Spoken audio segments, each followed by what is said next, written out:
بسم الله الرحمن الرحيم الحمد لله رب العالمين السلام عليكم ورحمة الله وبركاته. ذكري يرو وانتي توكو نمتي جباته يرو وانتي توكو نمتي ألفاته جدامو. ذكرين كون يرو وانتي كالتي دنياتي والقبتو أكسمس وانتي كالتي آخراتي والقبتو ركولين غرغرا كان كالتي دينيتي نفن كان كالتي دنياتي نفن يرو قرماتني garagaraa nu qabe yeroo qormaata barnoota illee ta'ee qormaata kamuu qormaatamuu barbaannu akkasumas yeroo wanti tokko nutti jabaate akka rabbiin nu laaffisuuf yoo kan barbaannu ta'e zikrii jedhamuu qabudha. Nabiyyiin keenya sallallahu alaihi wasallam zikrii kana jedhaa turan. Zikriin kun isa kana. Innis Allahumma laa sahla illaa maa jacaltahu sahla wa anta tajcalu alhazna إذا شئت سهلا. إرسني في ديبئة اللهم لا سهل إلا ما جعلته سهلا وأنت تجعل الحزن إذا شئت سهلا.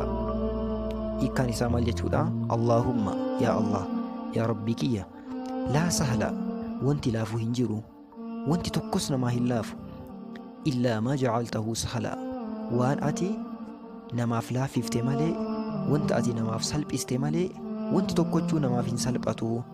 Wanti hunduu ni ulfaata yoo ati namaaf laaffifte malee jechuudha. Wa anta ati tajcalu alhazna waan ulfaataa tokko ni taasifta idaa shi'ita sahla yoo feete salphaa taasifta laafaa taasifta jechuudha hiikkaan isaa. Zikriin kun zikrii baay'ee barbaachisaa ta'edha. Yeroo wanti nutti ulfaatu nutti argame akka rabbi wanta kana nurraa laaffisuuf jechuu qabna jechuudha. Zikrii kana inshaallah hafazaatiin itti dalagaa. Zikriin biroo ammas kan yeroo rakkoon garagaraa yaani namatti jabaatu yaani namatti ulfaatu nama qabate jedhamu isa kana. Allah Allah rabbii laa shariika lahu.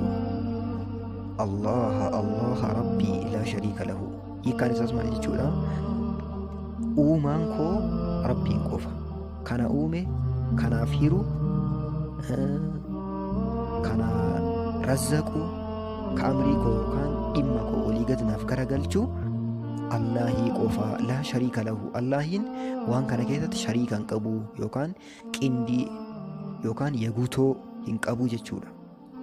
Zikrii kana nabiyyiin sallallahu alaihi wasallam namni rakkoon si qabate namni yaadni si ulfaatu wayii si qabate akka rabbi yaada si cinqu san yaada si ulfaate san rabbi sirraa kaasuufi jedhii jedhan nabiyyiin sallallahu alaihi wasallam.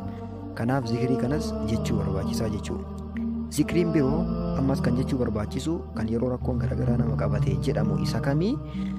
laa ilaaha illaa anta subhaanaka innii kuntu mina zaalimiin.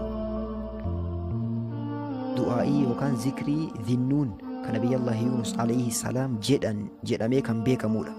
Innis maalidha? laa ilaaha illaa anta subhaanaka innii kuntu mina zaalimiin.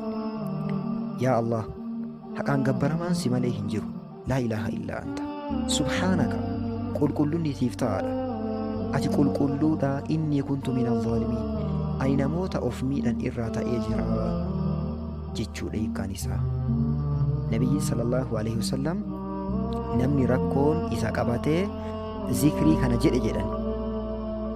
Namni rakkoo wahii isa qabatee cinqaa wahii isa qabatee zikrii kana jedheeti rabbiin kadhate rabbiin isaaf hawwaatee cinqaa san keessaa isa ni baasaa jedhan nabiyyiin sallallahu alaihi wasallam.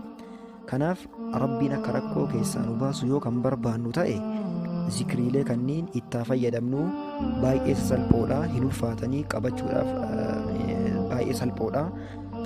Zikriilee kanneen sirritti jedha itti fayyadamaa isiniin jedha.